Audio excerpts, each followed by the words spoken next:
panibagong video, panibagong araw. At kamusta na kayo? Lalong-lalo na sa ating mga kaagapay na nasa ibang bansa katulad ko, no? Kamusta na kayo? Sana ay nasa mabuti kayong kalagayan. So ang ating video ngayon ay may sasagutin na naman tayong katanungan ng ating mga kakilala, katrabaho at mga relatives na rin, no? At minsan nakakarindi na rin ng paulit-ulit na tanong, no? So eto, sasagutin ko na yung katanungan kung bakit hindi ako palagala o gumagala o sumasama sa mga inuman, no? Sa mga party na yan, ano? Pasensya na kayo kung bakit hindi ako nakakasama. Ito po kasi yung dahilan, mga kaagapay, no? At bakit nga ba hindi ako sumasama sa mga ganyan? Kasi meron po kasi akong prioridad kung bakit hindi ako sumasama sa mga ganyan.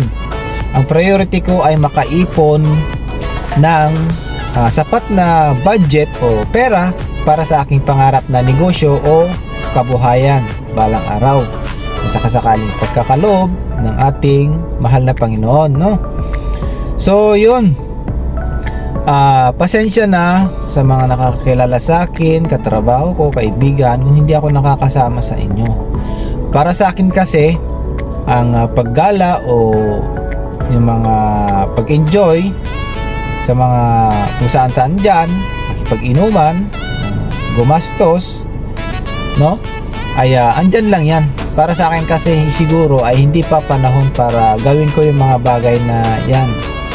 So gusto ko kasing unahin yung prioridad ko dito sa abroad, no? Para sa ganun ayoko naman kasi na pagsisihan ko balang araw matapos yung kontrata ko tapos walang nangyari. So masakit yun para sa isang OFW, no? So kaya nagfo-focus talaga ako na gawin yung prioridad ko. At pasensya na sa mga kaibigan, mga katrabaho ko na nagtatanong madalas, no, kung bakit hindi ako nakakasama sa mga gathering, mga inuman, sa mga gala.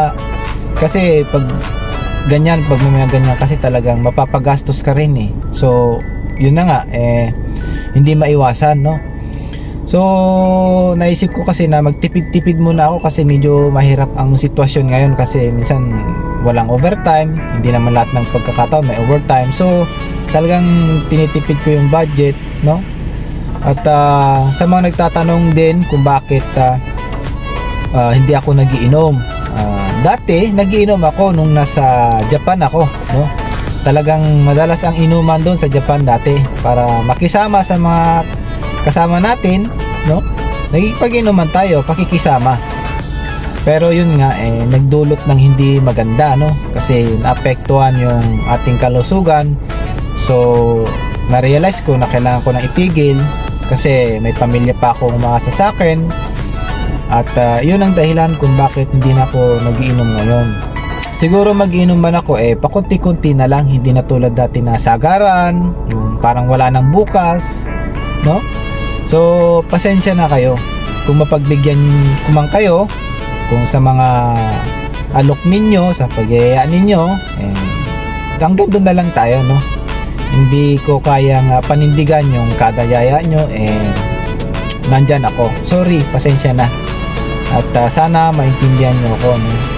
So sana nasagot ko yung inyong mga katanungan kung bakit hindi ako palagala, ganyan. Kasi alam ko naman kasi na maintindihan nyo ako balang araw kasi minsan talaga hindi ko kayo masasagot ng rektahan kasi baka offend ako, no? So idinaan ko na lang sa video. So sana ay mapanood ninyo, no? At maraming salamat nga pala sa mga nakakaintindi sa akin, no? So salamat sa inyo. At alam ko na andyan pa rin kayo para suportahan tayo, no, sa ating mga adhikain at mga ginagawa, no? So sana nasagot ko, no, yung mga katanungan ng mga kaibigan ko, no? Huwag kayong magtatampo sa akin.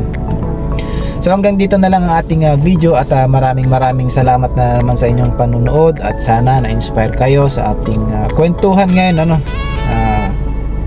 At maraming salamat ulit sa inyong panunood at sana suportahan ninyo ang napakaliit kong channel, no? YouTube channel. At pindutin nyo na rin yung notification na bell dyan para ma-notify kayo sa ating mga susunod na video, inyong magustuhan at ma-inspire kayo, no, sa ating mga kwento at karanasan. Maraming salamat sa inyo at mag-ingat po tayong lahat, lalo na po sa ating mga kababayang OFW. Katulad nyo, isang OFW nangangarap at na hinihiling po natin na matupad ang ating adhikain at mga hangarin, mga pangarap dito sa abroad, no? Para pag tayo nag-for good, ay good na talaga tayo, no? So hanggang dito na lang, maraming salamat sa inyo at bye bye, ingat po lahat.